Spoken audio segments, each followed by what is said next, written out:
नमस्कार साथियों, स्वागत है आपका हमारे YouTube चैनल पर। ये पोस्टमार्टम सीरीज़ का पार्ट नंबर 6 है और आज हम बात करेंगे हिस्ट्री के क्वेश्चन के बारे में। तो आइए देखते हैं क्या है हमारा आज का क्वेश्चन। क्वेश्चन है, रामपंथ के अग्रणी ज्योति स्तंभ संत कवि थे जिन्होंने रामचरितमानस नामक कविता लिखी थी। हमें बताना है कि वह रामपंथ के कौन से संत थे जिन्होंने रामचरितमानस कविता लिखी थी।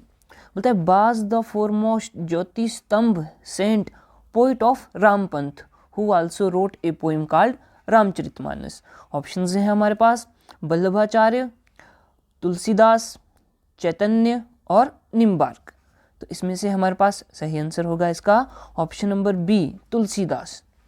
तो तुलसीदास जी ने रामचरितमानस लिखी थी और यही क्या थे, रामपंथ के एक संत थे। आइए बात करते हैं आगे की ऑप्शंस की। ऑप्शन में देखो, वल्लभाचार्य के बारे में बात करी गई है। तो जो हमारे वल्लभाचार्य जी हैं वो 16वीं शताब्दी के एक हिंदू संत थे और इनको किस किस नाम से जाना जाता है। एक तो महाप्रभु जी नाम से जाना जाता है, एक विष्णु स्वामी के नाम से जाना जाता है। इसी तरह उन्होंने क्या क्या कार्य किए इसके बारे में बात करते हैं। तो यहाँ पर इन्होंने कौन कौन सी कविताएं जो हैं वो लिखी हैं या फिर कौन कौन से कार्य जो है वो किए हैं। जैसे श्री सुबोधिनी, ये भी इनकी एक पुस्तक है। स्वामी नारायण दर्शनम, ये भी इनकी एक बुक है। ब्रह्मानंद संग्रह, ये भी इनकी पुस्तक है। और श्री मदनु भाष्य, ये कुछ इनकी मुख्य पुस्तकें हैं जो इन्होंने लिखी थी। तो ये थे वल्लभाचार्य जी। 16th सेंचुरी सेंट, बात सही है। Also known as Mahaprabhu ji और विष्णु स्वामी, ये भी हमने बात सही है। विष्णु एंड कृष्णा बिलीवर, तो ये जो थे ये विश्वास करते थे कृष्ण, श्री कृष्ण जी पर, श्री कृष्ण भगवान पर विश्वास करते थे और ये वैष्णव संत थे। कौन से? वैष्णव संत थे। और बुक्स अभी हमने बताया कि कौन कौन से कार्य करे हैं। श्री सुबोधिनी, श्री स्वामीनारायणम दर्शनम, ब्रह्मानंद संग्रह और श्री मदनु भाष्य, ये सब जो हैं वो इनकी रचनाएं हैं। आगे है हमारे पास तुलसीदास जी। तुलसीदास जी रामानंदी वैष्णव हिंदू संत और कवि थे। तो ये थे एक राम से जुड़े हुए एक संत थे जिन्होंने क्या किया है, राम के बारे में लिखा है और राम के बारे में ही इन्होंने बातें करी है। और ये एक संत से साथ साथ में एक कवि भी थे। तभी इन्होंने ये जो कविता है, कौन सी हमारे पास जो क्वेश्चन में थी, रामचरितमानस, रामचरितमानस, ये भी इन्होंने लिखी है। उन्होंने संस्कृत और अवधी में कई लोकप्रिय रचनाएं लिखी। क्या है, इन्होंने संस्कृत भाषा में रचनाएं लिखी और साथ में ही अवधी भाषाओं में भी रचनाएं लिखी। तो ज़्यादातर रचनाएं जो हैं वो इनकी अवधी भाषा में है। जैसे कि रामचरितमानस है हमारे पास, तो रामचरितमानस एक अवधी भाषा की रचना है। कौन सी? अवधी भाषा की रचना है। इसमें क्या है, श्री राम के जीवन के बारे में बताया गया है और इसको रामचरितमानस को जो हमारी वाल्मीकि द्वारा रामायण लिखी गई है उसका एक छोटा भाग बताया जाता है। तो ये क्वेश्चन एग्जाम में पूछ लिया जाता है कि रामचरितमानस जो है, जो तुलसीदास द्वारा लिखी गई है, वो कौन सी भाषा में लिखी गई है। तो ये है अवधी भाषा में लिखी गई है। ये आपको बात ध्यान में रखनी है। और साथ में ही तुलसीदास जी ने क्या लिखा, हनुमान चालीसा, जो हम हनुमान चालीसा का जाप करते हैं, वो भी इनके द्वारा ही लिखी गई है। और इनके कार्य देखेंगे, साहित्यिक कार्य, लिटरेचर वर्क, रामचरितमानस, ठीक है, विनय पत्रिका, दोहाबली, कवितावली, हनुमान चालीसा, वैराग्य संदीपनी, जानकी मंगलम, पार्वती मंगल, ये सब जो हैं इन्होंने लिखी थी। ये इनकी रचनाएं हैं। अब बात करते हैं इम्पोर्टेंट खिताब और सम्मान। इनको क्या क्या सम्मान मिले या किन किन खिताबों से इनको नवाजा गया। तो देखिए यहाँ पर हमारे पास है गोस्वामी, इनको गोस्वामी भी बोलते हैं।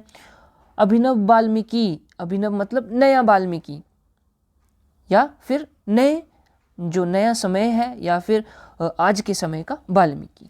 और भगत शिरोमणि, ये सब इन नाम से उपाधियों से इन्हें बुलाया जाता है या फिर ये उपाधियां जो हैं वो इन्हें दी गई। अब उसके बाद यही बात है, 1511 एडी या 1511 एडी में इनका जन्म राजापुर में हुआ, वो जो कि एक बंदा डिस्ट्रिक्ट ऑफ उत्तर प्रदेश का एक शहर है। तो इनका जन्म कहाँ हुआ? उत्तर प्रदेश में हुआ। और यह 16वीं शताब्दी के एक रामानंदी वैष्णव संत और कवि थे। तो यही बात है यहाँ पे कि Ramanandi Vaishnava saint and poet. He wrote several popular books in Sanskrit and Awadhi, जिनमें से कि रामचरितमानस इन अवधी एंड हनुमान चालीसा। तो रामचरितमानस इन्होंने लिखी और हनुमान चालीसा जो है वो भी इन्होंने लिखी, जबकि रामचरितमानस जो है वो उन्होंने अवधी में लिखी थी। आगे बात करेंगे इनके कार्यों की। तो इन्होंने रामचरितमानस लिखी, विनय पत्रिका, गीतावली, दोनावली, साहित्य रत्ना, हनुमान चालीसा, जानकी मंगल और पार्वती मंगल, ये सब जो हैं वो इनकी मुख्य रचनाएं थी। और हॉनर्स, उपाधियां, खिताब, गोस्वामी संत, अभिनव वाल्मीकि और भक्त शिरोमणि, इन सभी नामों से इनको नवाजा गया। आगे है हमारे पास चैतन्य।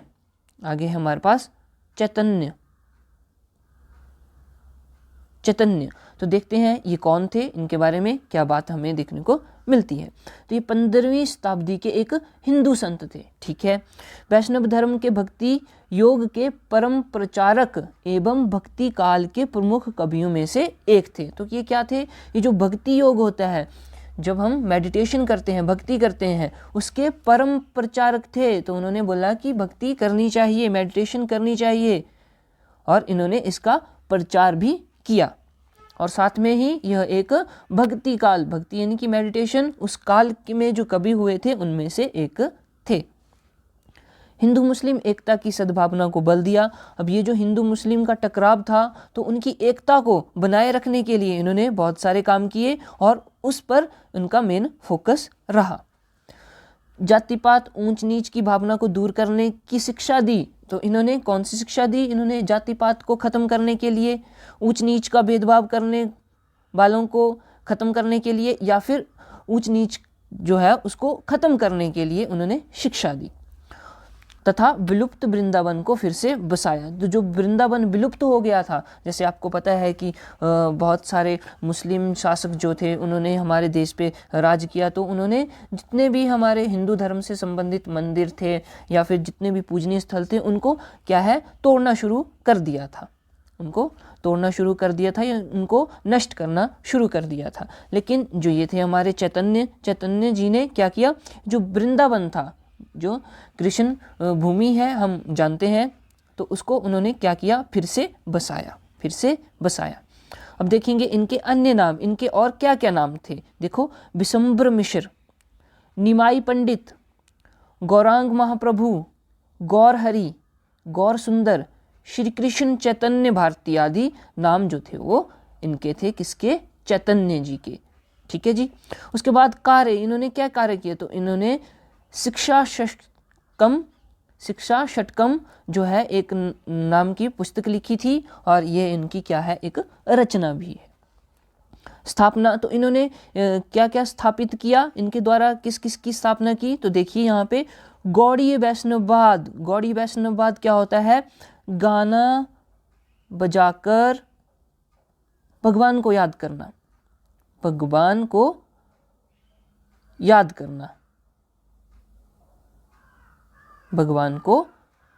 करना, ये क्या है? ये गौड़ीय, जिसमें कि क्या है, गाना बजाया करते थे, जैसे ढोलकी चिमटे हम बजाते हैं उस तरह से, और साथ में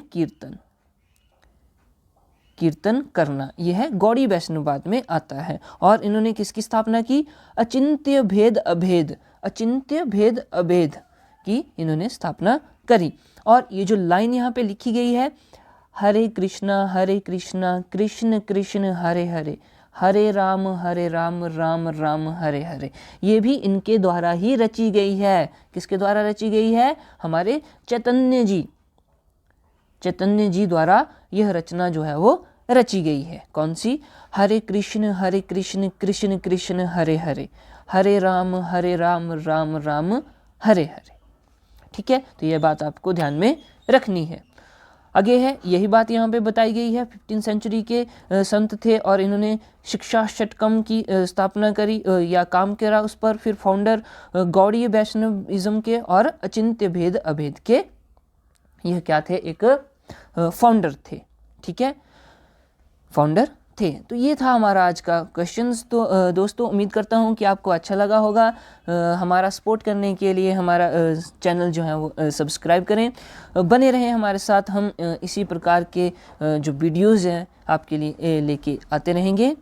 तो मिलते हैं नेक्स्ट वीडियो में, तब तक के लिए टेक केयर।